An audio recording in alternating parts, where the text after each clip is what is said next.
Welcome back to inbox. मैं नाम है मनीष चौधरी। जैसे कि हम इससे पहले वाली वीडियो में डिस्कस कर चुके हैं कि जनरल टेस्ट की क्या स्ट्रेटेजी रहने वाली है, क्या सिलेबस रहेगा आपका, और साथ ही हमने डिस्कस किया था प्रीवियस ईयर क्वेश्चन को। अगर आपने वो वीडियो नहीं देखी है तो मैं आपको डिस्क्रिप्शन में प्रोवाइड करा देता हूं लिंक, आप जो उस वीडियो को सबसे पहले देखिएगा, देन इस वीडियो को हम स्टार्ट करेंगे। तो चलिए स्टार्ट करते हैं। आज मैंने आपको बताया था कि जो जनरल नॉलेज का सिलेबस है, यानी कि जो जीके का सिलेबस है, वो एनटीए ने अपने जो ब्रोशर में दिया है वो कंप्लीट सिलेबस नहीं दिया है। उन्होंने बताया कि सिर्फ जीके एज ए टॉपिक डाल दिया है, लेकिन जीके में मैंने आपको बताया था कि जीके में काफी सारे टॉपिक्स हैं। जैसे कि आपका टॉपिक है Indian polity, history, geography, economics, इस तरीके के आपके टॉपिक्स हैं। आज हम स्टार्ट करेंगे सबसे पहले इंडियन पॉलिटी से। इंडियन पॉलिटी को स्टार्ट करने से पहले मैं आपको बता दूं कि हम साथ के साथ प्रीवियस ईयर के क्वेश्चंस भी देखेंगे इसमें। जब मैं आपको लेक्चर सीरीज कंप्लीट करा दूंगा पॉलिटी के सेक्शन की, तब साथ ही प्रीवियस ईयर क्वेश्चन और उसके मॉक टेस्ट भी करेंगे कि किस तरीके से आपके उसमें से क्वेश्चन डेवलप होंगे। क्योंकि इंडियन पॉलिटी बहुत ब्रॉड सब्जेक्ट है, लेकिन हमें सिर्फ इंपॉर्टेंट चीजें देखनी है जो हमारे एग्जाम पर्सपेक्टिव से इंपॉर्टेंट है, कि हमारे लिए सीयूईटी जनरल टेस्ट के पेपर में पूछी जा सकती है।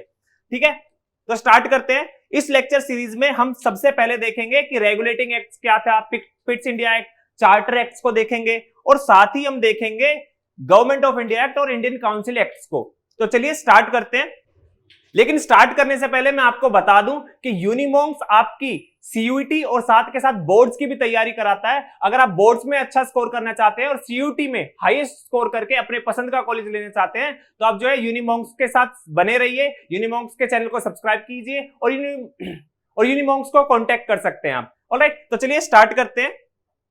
तो सबसे पहला एक्ट आता है हमारा रेगुलेटिंग एक्ट ऑफ 1773। तो ये एक्ट आया क्यों था, इसके लिए मैं सबसे पहले आपको एक स्टोरी बता देता हूं। आपको पता होगा कि जो है ईस्ट इंडिया कंपनी इंडिया में एज ए ट्रेड करने आई थी, लेकिन धीरे धीरे उन्होंने हमारे एडमिनिस्ट्रेटिव और पॉलिटिकल कंट्रोल कर लिया था काफी ज्यादा, यानी कि हमारा एडमिनिस्ट्रेशन कंट्रोल और पॉलिटिकल सिस्टम पे अपना पूरा कंट्रोल जमा लिया था। तब उसके लिए मैं आपको एक्सप्लेन करना चाहूंगा। तो एक बैटल हुआ था, आपको पता होगा अगर आपने हिस्ट्री पढ़ी होगी, battle was battle of Plassey, और एक हुआ था हमारा बैटल ऑफ बक्सर। ठीक है, ये दो बैटल हमारे लिए काफी इंपॉर्टेंट है, क्योंकि बैटल ऑफ बक्सर के बाद हमारी एक ट्रीटी हुई थी जिसे हम कहते हैं ट्रीटी ऑफ इलाहाबाद।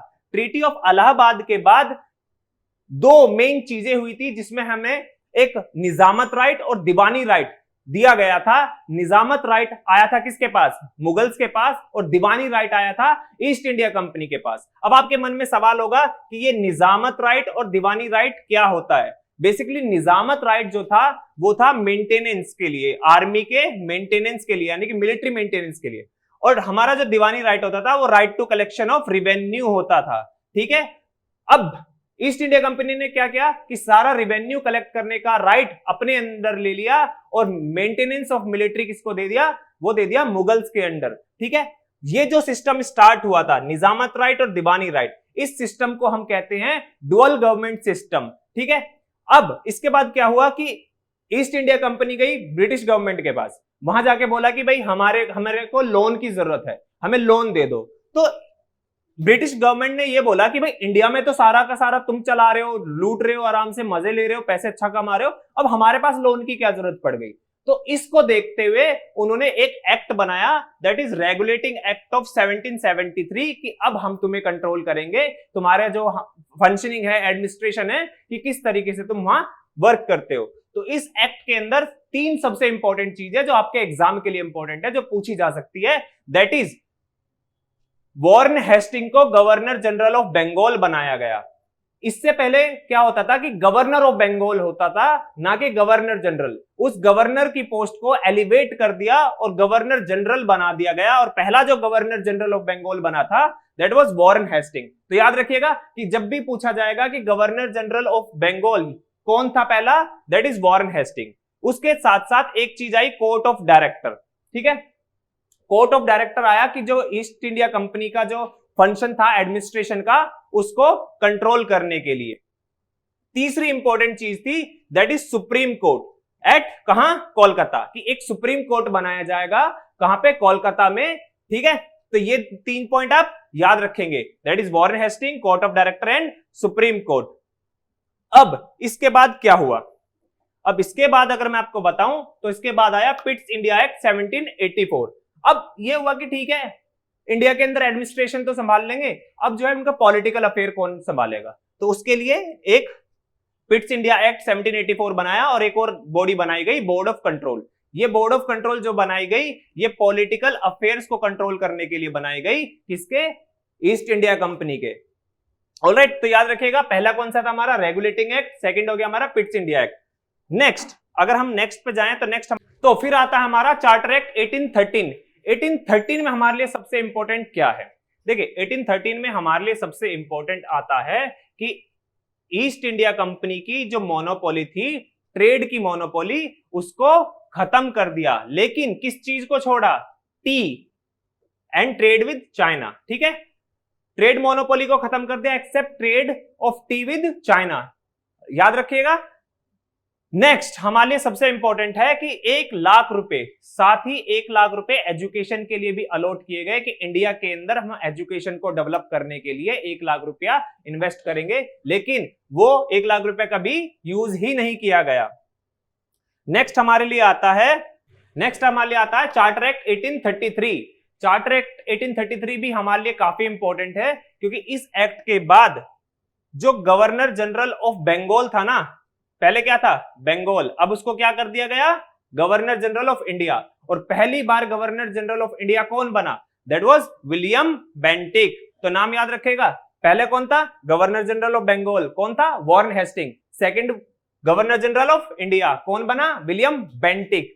ठीक है, और इस गवर्नर, ऐसे ना गवर्नर जनरल की काउंसिल होती थी, गवर्नर जनरल काउंसिल में एक लॉ मेंबर को भी अपॉइंट किया गया। उस लॉ मेंबर का क्या नाम था? Lord Macaulay. अगर आप हिस्ट्री पढ़ेंगे तो हिस्ट्री में आपको इनका बहुत बड़ा योगदान देखने को मिलेगा, इनका काफी इंपॉर्टेंट रोल है इंडियन हिस्ट्री में। ठीक है, तो ये दो नाम आप याद रखिएगा, William Bentinck governor general of India and Lord Macaulay was law member in governor general council.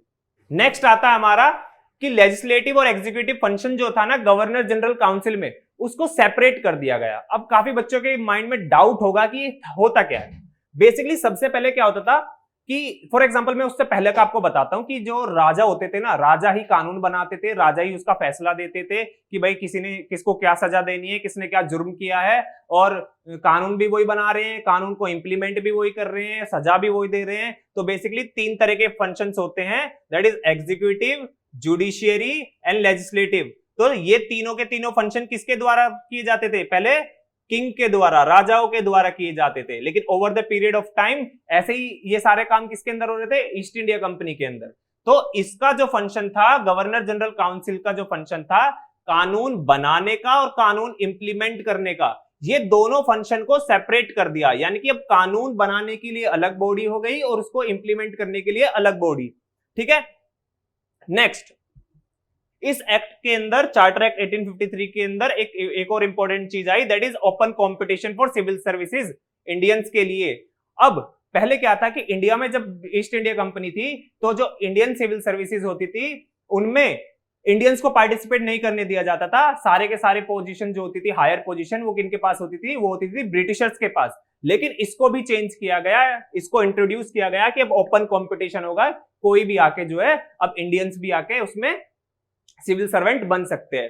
तो इंडिया के जो सबसे पहले सर्वेंट बने थे, that was Indian civil servant was कौन? सत्येंद्रनाथ टैगोर। और कब बने थे ये कमेंट बॉक्स में बताइएगा कि कौन से ईयर में बने थे। ऑलराइट, अगर आप इसका आंसर सही से करते हैं तो मैं उसके कमेंट को पिन कर दूंगा, ठीक है, और रिप्लाई जरूर दूंगा उसके कमेंट पे। तो याद रखिएगा आपको क्या बताना है कि Satyendranath Tagore Indian first Indian civil servant कौन से साल में बने थे। नाउ नेक्स्ट हमारा गवर्नमेंट ऑफ इंडिया एक्ट 1858। अब इसके पीछे ना मैं आपको एक इंटरेस्टिंग स्टोरी बताता हूं। आपने सुना होगा सेपोई म्यूटिनी, यानी कि अब मेरठ की क्रांति ऐसे करके हिंदी में पढ़ा होगा। तो वो कब हुई थी? वो हुई थी आपकी 1857 में। ठीक है, तो आप देख रहे हैं ये कब आया? 1858। तो 1857 में जब ये क्रांति हुई, उसके बाद इंट्रोड्यूस किया गया गवर्नमेंट ऑफ इंडिया एक्ट 1858 को, क्योंकि उस टाइम पे गवर्नमेंट हिल गई थी बहुत ज्यादा। अब उसके बाद क्या किया उन्होंने? उसके बाद जो गवर्नर जनरल ऑफ इंडिया था ना, उसकी पोजीशन को चेंज करके उसको बोल दिया वाइसरॉय ऑफ इंडिया। और पहले वाइसरॉय ऑफ इंडिया कौन बने थे? That was Lord Canning. ठीक है, याद रखिएगा पहले कौन बने थे वाइसरॉय? Lord Canning. अब आपके लिए ये भी काफी इंपॉर्टेंट है, 3 पॉइंट हो गए जानने के लिए। Governor of Bengal, then governor general of Bengal, ठीक है, last governor general of Bengal कौन थे? जो हमारे first governor general of India बने वो हमारे लास्ट थे। तो 4 चीज, governor of Bengal, governor general of Bengal, then आपका आ गया governor general of India, then आपका क्या आ गया, वाइस रॉय ऑफ इंडिया। ठीक है, 4 चीजें। अब इसके साथ साथ एक चीज और बनाई गई थी, सेक्रेटरी ऑफ स्टेट की भी पोजीशन बनाई गई थी कि एक सेक्रेटरी ऑफ स्टेट भी बनाएंगे। तो वो जो फर्स्ट सेक्रेटरी ऑफ स्टेट बने थे इंडिया के वो कौन थे? Edward Stanley. तो ये 2 नाम आप याद रखेंगे, ये आपके एग्जाम पर्सपेक्टिव से इंपॉर्टेंट है। मैं आपको ज्यादा जो है डिटेल पॉलिटी नहीं बता रहा हूं, अगर मैं वो बताने लगा ना तो ये ना 2-2 घंटे के लेक्चर खींच जाएंगे। ठीक है, और वो इंपॉर्टेंट भी नहीं है, पूछे भी नहीं जाएंगे। तो जो पूछा जाएगा मैं आपको सिर्फ उतना ही बता रहा हूं। नेक्स्ट हम चलते हैं इंडियन काउंसिल एक्ट 1861 पे। तो इंडियन काउंसिल एक्ट 1861 में आपका पोर्टफोलियो सिस्टम इंट्रोड्यूस किया गया था। अब सवाल आएगा व्हाट इज पोर्टफोलियो सिस्टम? तो बेसिकली क्या होता है कि आपने देखा होगा कि हमारे जो है एक्सटर्नल अफेयर मिनिस्टर हैं वो क्या देखते हैं? एमईए देखते हैं। हमारे होम मिनिस्टर है होम अफेयर्स देखते हैं। ठीक है, वैसे फाइनेंस मिनिस्टर है वो फाइनेंस मैटर देखते हैं। तो ये जो होता है, हर एक मिनिस्टर को एक अलग मिनिस्ट्री की रेस्पॉन्सिबिलिटी दे देना, मिनिस्टर को मिनिस्ट्री की रेस्पॉन्सिबिलिटी दे देना, उसको कहते हैं पोर्टफोलियो सिस्टम। ठीक है, यानी कि अब उसके अंदर कौन कौन सी मिनिस्ट्री रहेगी, क्या क्या काम उसको करना है। और साथ ही एक चीज और आई थी, that is ordinance power to viceroy. और इस ऑर्डिनेंस पावर की लिमिटेशन क्या है, कितना टाइम पीरियड था? उसकी लाइफ थी 6 मंथ। तो आपसे पूछा जा सकता है कि ऑर्डिनेंस की लाइफ कितनी होती है? वो होती है 6 मंथ। और आज भी यही चीज है। ठीक है, इंडियन कॉन्स्टिट्यूशन में भी 6 मंथ ही दिया है। तो याद रखिएगा, इस चीज को भूलना मत। तो आपके लिए इस एक्ट में कितने हो गए? इंडियन काउंसिल एक्ट में 2 पॉइंट सबसे इंपॉर्टेंट हो गए। नाउ नेक्स्ट आता हमारा इंडियन काउंसिल एक्ट 1909। ये हमारे लिए बहुत इंपॉर्टेंट है। ठीक है, 1909 वाला बहुत इंपॉर्टेंट है। अब क्यों इंपॉर्टेंट है? आपको पता होगा कि बंगाल का पार्टीशन हुआ था। कमेंट बॉक्स में बताइए जिनको हिस्ट्री पता है कि कब हुआ था बंगाल का पार्टीशन। बंगाल का पार्टीशन होने के बाद गवर्नमेंट फिर से हिल गई। 1857 में हिली थी एक बार। ठीक है, सेपोई म्यूटिनी के बाद। देन उसके बाद अगेन बंगाल का पार्टीशन करने के बाद फिर उन्होंने क्या काम करा? अपनी एक जो है चतुर्बुद्धि लगाई कि भाई ठीक है अब चालाकी करेंगे, कुछ ना कुछ तो खेलेंगे। उसके बाद उन्होंने इंट्रोड्यूस किया 1909 का इंडियन काउंसिल एक्ट। उसमें काफी सारे चीजें इंट्रोड्यूस की गई। तो पहली चीज है सत्येंद्र प्रसाद सिन्हा।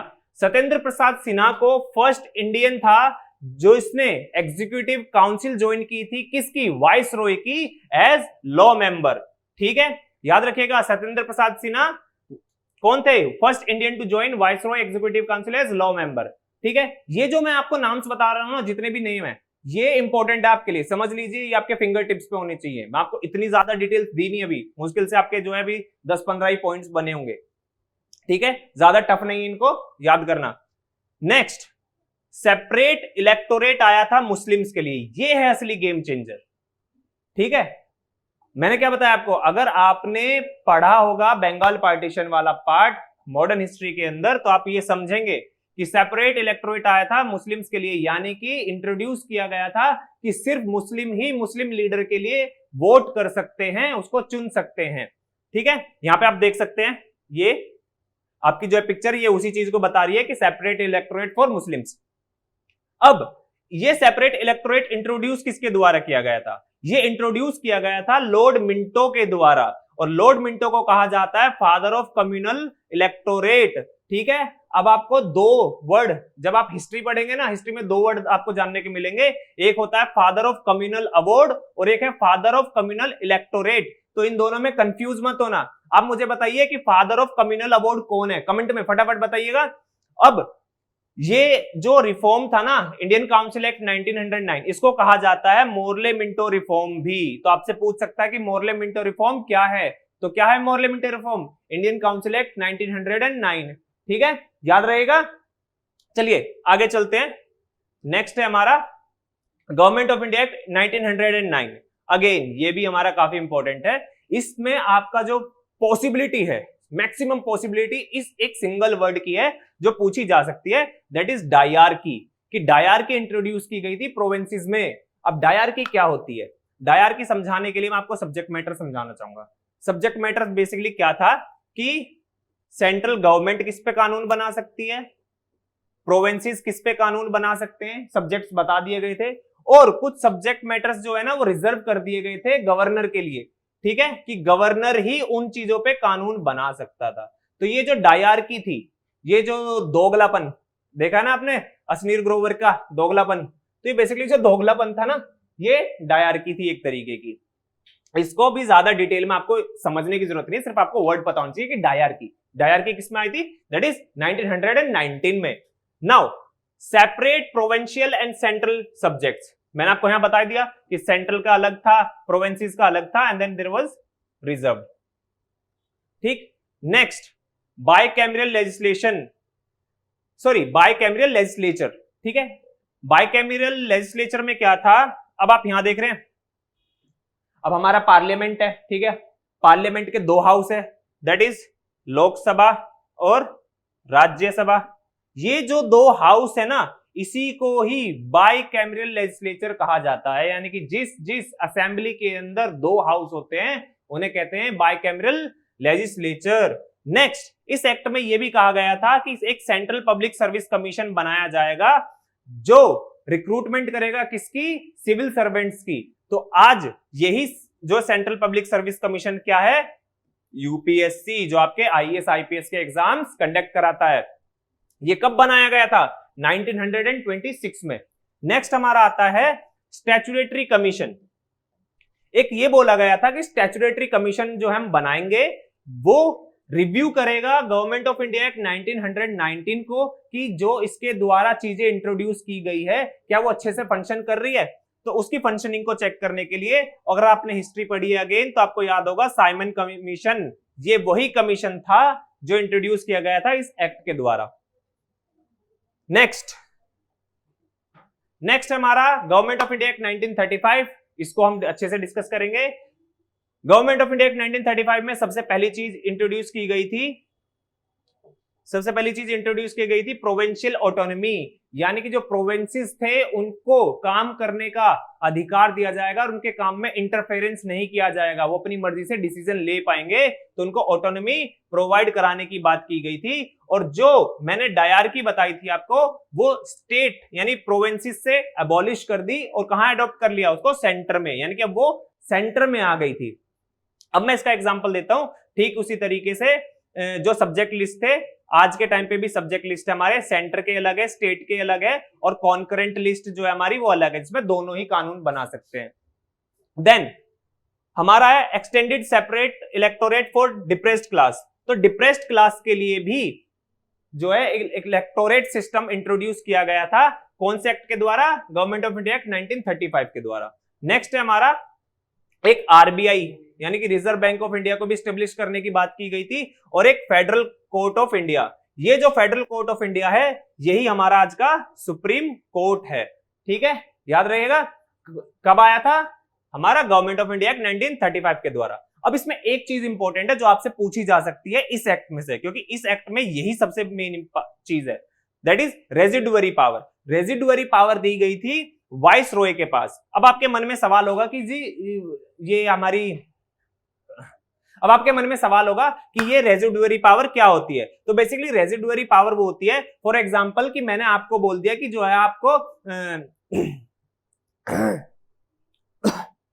है आपको अब इन चीजों पे कानून बनाना है, या आप इन सब्जेक्ट्स पे काम कर सकते हैं। लेकिन कुछ ऐसे भी सब्जेक्ट्स होंगे जो मैंने आपको बताए ही नहीं है, जो लिस्ट में मेंशन ही नहीं है, तो उन सब्जेक्ट में जो कानून बनेंगे वो सब्जेक्ट क्या होंगे, रेजिडुअरी पावर। यानी कि अब जो सपोज मान लो, इसका एक और एग्जांपल देता हूं, मैं आपको समझाता हूं, ठीक है। जैसे मानो कि ये उत्तर प्रदेश है, ठीक है, और ये सेंट्रल गवर्नमेंट है। अब सेंट्रल गवर्नमेंट ने उत्तर प्रदेश को ये बोल दिया कि आप जो है पुलिस के मैटर पे कानून बना सकते हैं, एजुकेशन पे बना सकते हैं, सिर्फ इन दो पे, ठीक है। लेकिन उन्होंने हेल्थ नहीं बताया, तो हेल्थ किस में चला गया बाय डिफॉल्ट, सेंट्रल गवर्नमेंट के पास। यानी कि जो सब्जेक्ट्स बताए नहीं हैं वो सारे के सारे वाइसरॉय के पास चले गए, और वो आज के टाइम पे किसके पास है, पार्लियामेंट के पास। यानी कि पार्लियामेंट के पास अधिकार है कि रेजिडुअरी सब्जेक्ट्स में कानून बना सकता है। तो हमारा ये टॉपिक यहीं पे खत्म करते हैं। हमने हिस्टोरिकल बैकग्राउंड पूरा देख लिया कि किस तरीके से हमारा हिस्टोरिकल बैकग्राउंड रहा है, किस तरीके से जो हमारी चीजें धीरे धीरे over the period of time evolve हुई हैं। अब नेक्स्ट लेक्चर को देखने के लिए यूनिमॉन्क्स के साथ बने रहिए, और वीडियो को शेयर कीजिए, चैनल को सब्सक्राइब कीजिए, और कमेंट करना जरूर ना और कमेंट करना बिल्कुल मत भूलना जो जो चीजें मैंने आपसे पूछी है। Alright, thank you.